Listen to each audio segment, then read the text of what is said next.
건조한 날씨와 미세먼지가 기승인 요즘은 두피 건강에 있어 특히 조심해야 하는 시기인데요. 환절기에 탈모를 겪는 분이 많기 때문입니다. 출산 이후부터 빠지긴 했는데 요새 들어서 더 많이 빠지기 시작했어요. 진짜 많이 빠질 때는 거의 한 움큼씩 빠질 때도 있고요. 하루 100개 이상의 머리카락이 빠지면 탈모를 의심해 볼 수 있다는데요. 매일 반복되다 보니 걱정이 앞섭니다. 반면 빠지는 머리카락에 비해 머리숱은 많아 보이는 상황. 정확히 확인해 보기로 했는데요. 대개 두피가 훤히 드러나야 탈모라고 생각하지만 다른 경우도 있습니다. 이분 같은 경우는 머리카락이 이렇게 점점 얇아지는 탈모입니다. 평상은 이렇게 이제 머리카락이 굵고 숫자가 많고 그래야 되는데 이분은 이렇게 비어 있죠. 이렇게 비어 있고 얇고. 머리카락이 가늘어지는 탈모는 여성형 탈모의 대표적인 증상입니다.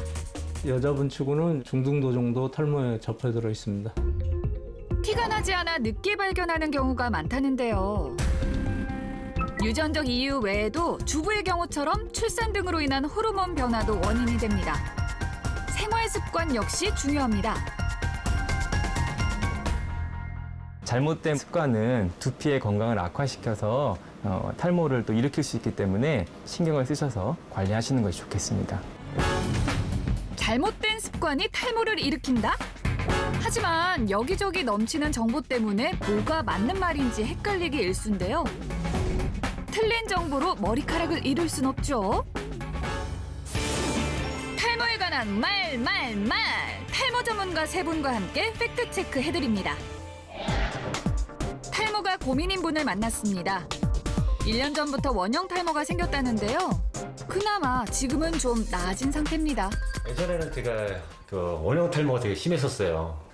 예전에 이런 상태였죠. 그러니까 거의. 전체 탈모 환자 중 75%를 차지할 정도로 흔하다는 원형 탈모. 40대 중반에 겪기엔 이르고 낯선 경험인데요. 갑작스러운 원형 탈모는 왜 생긴 걸까요? 코로나 사태 이후로 일감이 많이 줄어들었잖아요. 그래서 집에만 있는 시간이 너무 많은 거예요. 제 몸에 있는 스트레스가 이 머리로 오지 않나 생각됩니다. 스트레스 받으면 아무래도 머리가 빠지죠. 저희 직장에서도 스트레스를 많이 받고 그러니까 이제 머리를 빗을 때도 빠지지만 또 머리를 이렇게 해도 빠지더라고요. 정말 스트레스 때문에 탈모가 생기는 걸까요? 전문가들의 의견이 궁금합니다. 결과가 의외인데요. 스트레스가 유발을 하진 않아요, 탈모를. 아직 거기까지는 밝혀지진 않았어요. 원형 탈모는 굉장히 복합적인 원인으로 생기기 때문에 스트레스 때문에 유발된다라고 보기는 좀 어렵고요. 그래서 관련성은 있다라는 정도로 말씀드릴 수 있겠습니다. 반복된 스트레스는 모세혈관을 수축시키기 때문에 두피에 영양분과 산소를 공급을 차단시켜서 탈모 원인이 될 수 있습니다. 탈모가 생긴 후 식습관을 바꿨다는 사례자. 번거롭더라도 밥과 반찬을 꼭 챙겨 먹는데요. 식습관도 탈모와 상관이 있다고 생각해서입니다. 라면을 되게 좋아했어요. 하루에는 3개 이상 먹을 때도 있었고 제가 생각하기로는 라면을 너무 좋아하다 보니까 탈모가 일찍 오지 않았나 그런 생각이 들거든요. 삼시세끼 라면만 먹기도 했었다면 혹시 밀가루가 탈모에 영향을 주는 건 아닐까요? 모두가 아닙니다. 밀가루 음식에 해당하는 피자나 햄버거나 라면이나 이런 것들이 이제 실제로 이제 탈모를 유발한다는 증거는 없고요.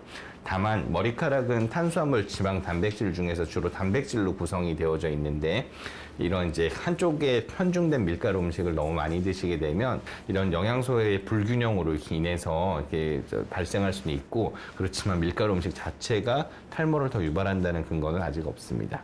모발의 혈액 공급을 막고 모발을 가늘게 하는 술, 담배는 줄이고 균형 잡힌 영양소를 섭취하는 게 탈모 예방에 좋습니다.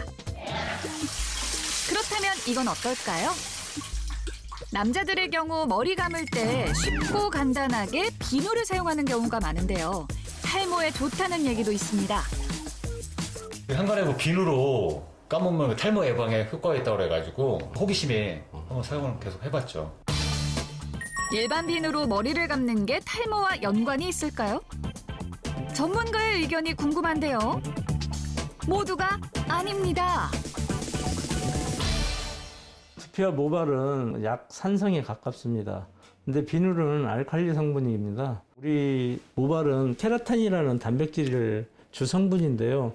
이 알칼리 성분인 비누가 닿게 되면은 이걸 파괴시켜서 모발이 푸석푸석거리거나 가늘어질 수 있기 때문에 비누는 아닙니다. 모발 보호를 위해 샴푸를 쓰는 게 좋습니다. 평소 모자를 즐겨 쓴다는 사례자. 모자만 수십 개라는데요. 탈모를 겪은 후엔 휑한 머리를 가리기 위해 더 자주 쓰게 됐습니다. 모자 쓰면 많이 탈모가 온다고 그런 얘기 들었었는데 어쩔 수 없이 제가 모자를 또 요새 습관이 되다 보니까 이거 계속 쓰게 되네요. 열이 머리 위로 올라오는데 그걸 발산을 못 시키고 모자 쓰니까 막히니까 머리가 많이 빠진다고 그러죠. 모자가 두피에 열을 가도 머리가 빠진다는 말은 과연 사실일까요? 이 또한 잘못된 상식입니다.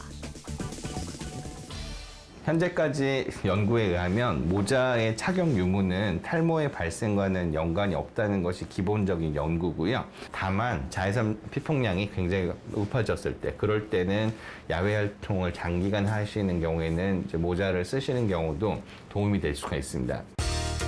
자외선에 장시간 노출될 때는 두피 건강을 위해 모자를 쓰는 게 좋습니다. 더불어 하루 30분 정도의 가벼운 운동 역시 혈액순환을 도와 탈모 예방에 도움이 됩니다. 올바른 머리 감기만으로도 탈모를 예방할 수 있는데요. 뜨거운 물은 두피에 염증을 유발하기 때문에 미온수로 감는 게 좋습니다. 머리 감을 때 문지르듯 마사지하면 두피의 혈류량을 증가시켜 혈액순환에도 도움이 됩니다.